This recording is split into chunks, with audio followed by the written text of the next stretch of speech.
These two wafers serve as production samples and will be tested for strain and stress using Raman microscopy.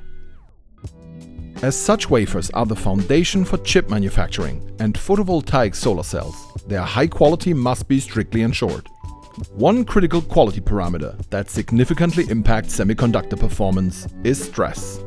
Stress influences carrier mobility and impurity gathering, but can also introduce crystal dislocations. To assess stress in wafers, we can use the peak position of a Raman spectrum. Any disruption in the atomic arrangement will manifest as a shift of this Raman peak. Compressive stress shifts the peak to higher wave numbers, while tensile stress shifts it to lower wave numbers. Let us demonstrate using Bruker's nanophoton RAMANdrive to analyze a complete wafer using Raman imaging. This system offers a huge sample stage dedicated to wafer analysis. It comes with vacuum lines, wafer placement pins, and a deep channel for taller samples.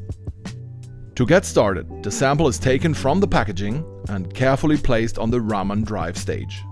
And please, always use proper tools when working with silicon wafers, despite us handling these demo samples without them.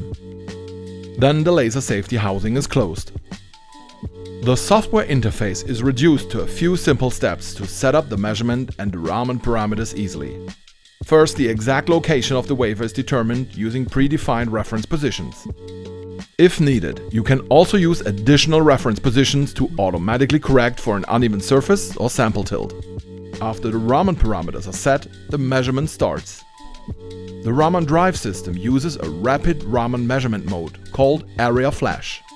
In this mode, a line-shaped laser quickly flashes across the sample, gathering an averaged Raman spectrum from the entire field of view. The stage then moves to the next measurement area for subsequent scans.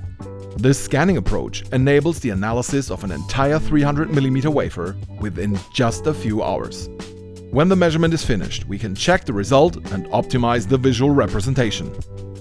The dark areas represent the shift of the Raman peak towards higher wave numbers and therefore indicate increased compressive stress in the material. Did you know that the technology behind AreaFlash can also be used for high-resolution imaging? Check out the video description to learn more about line imaging in wafer analysis. Overall, the RAMANdrive simplifies wafer analysis by Raman microscopy and makes it a viable, efficient solution. Thank you for watching.